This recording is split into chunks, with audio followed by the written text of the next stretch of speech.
England v Panama, 1300 hours BST on Sunday, 24 June. How to follow watch live on BBC One and the BBC Sport website. Listen on BBC Radio 5 live if the leaked lineup is correct.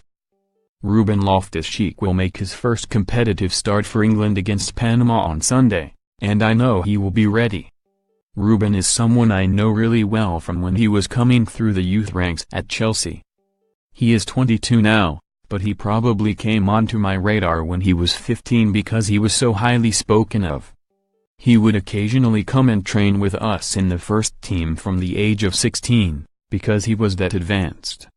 Straight away he made an impression because of his physical attributes, but he knew how to play too. He had great ability and even then he could drift past people on the ball. He does that even better now, with his pace and power when he is running at you, which makes him different from a lot of modern-day midfield players, and puts a fear into the opposition that they do not usually have. That is what he will bring to England's midfield against Panama, and his versatility makes him even more unique. Ruben is often used as an advanced midfielder, but he is neat and tidy enough on the ball to play as a link man deeper in midfield. He can do both sides of the game, which makes him a great weapon for England boss Gareth Southgate to have, because having him on the pitch does not compromise the team in attack or defense. Your starting 11 to take on Panama. The film star defender leading England's challenge match preview, England v Panama. England notes no advantage. Says Panama boss 6 key questions ahead of England v Panama. I told him he can dominate games from start to finish. When he linked up with the Chelsea first team as a kid, Ruben was very quiet and always very respectful. Loftus-Cheek impressed after coming off the bench against Tunisia. I have read that he studied my game a lot when he was younger, but he did not approach me for any advice. His attitude and work ethic was first class. He trained with us, and I tried to help him where I could, but we did not have many conversations that I can recall. Which I love to see. But earlier this year, during his loan spell at Crystal Palace, he trained with Chelsea to get fit after an ankle injury and took part in a training session I was holding with the Blues under-16 side while I was getting my coaching qualifications. We had a good chat, probably the first proper chat I'd had with him, and spoke about his game, how he feels and his progress so far, which I have been delighted to see. I told him then that he was doing brilliantly, but I thought he could do so much more because he has got so many great attributes. I said he has everything in his game to go right to the top. He is on his way there now, and with the ability he has got, he can dominate games from start to finish. On paper he does not have a weakness. We have already seen from his performance on his England debut against Germany in November that Ruben is not fazed by the big occasion. He was the man of the match. He believes in his ability, which is a big gift when you are trying to establish yourself at international level.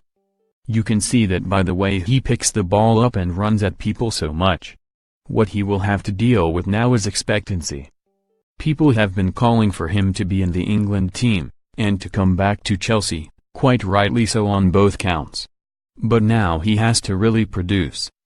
What I want to see him do if he starts against Panama is show his best form and really grab the game by the scruff of the neck. I am not overstating the part he could play for England on Sunday, because he can do everything. On paper he does not have a weakness. The next step is for him to make a drastic impact against Panama. The next step for him is to make a drastic impact on this kind of game, and by that I mean getting goals, and making assists. Media playback is not supported on this device. Highlights. Tunisia 1-2 England. For that to happen he needs a bit more ruthlessness, which is probably the final thing to add to his game. Ruben is a nice boy, but he has to be maybe not always quite so nice. I guess the one blot on his character is that he once said he would pick Steven Gerrard over me in his all-time 11, but I think I can forgive him for that. If it was anyone else I might get upset. Being serious, though, it is great to hear him talk about modeling his game on me, Steven, and Paul Scholes. But it is Stevie G, so that is fair enough. That is what I did as a young player, When I looked at people like Paul Gascoigne and Brian Robson and tried to take the bits I could from them and link them into my own game, I was really pleased when I heard that he had done the same. No need to jeopardize England feel-good factor. Haaland may well have accidentally revealed the England lineup, but it could have been a lot worse. We don't know yet whether the England team that was accidentally revealed by assistant manager Steve Holland will be the one that starts against Panama. I have been at plenty of major tournaments, so I know how these things work. I am not surprised it happened. But I don't think it should have been leaked in the first place. But I just think that, as a nation, there is a really good feeling around the England team at the moment, and there was no need to jeopardize that. The media have been crying out for more access and a better connection to the players, and they have got that. Then something like this happens, which is quite a delicate situation. It would have been quite easy to keep a lid on it because it is a time when you want to be working together on these things, but that did not happen. At the same time, we probably should not overreact. This sounds bad, but it is a group game against Panama. It would be different if it was a quarter-final against Brazil and the media did something like that, which did not help England's chances. From Russia to Pride Park, Derby is my priority now. Lampard poses with Derby County fans after his unveiling as their new manager. I am very confident that we will beat Panama. I just think that while Panama always put in a lot of effort, it is going to be very difficult for them to defend for 90 minutes against a team of England's quality. And I do not always feel that way before an England game. This game is the last one I am working on with the BBC before I go back to England, and I have really enjoyed my time in Russia. I had committed to being a pundit before I became Derby manager, and I am not a man to go back on my word. It has been a great opportunity for me to be out here watching games, in this kind of atmosphere, and I have absolutely loved it. But I have to cut my time here slightly short because of the job in hand, which is a very important one, to get Derby ready for the new season.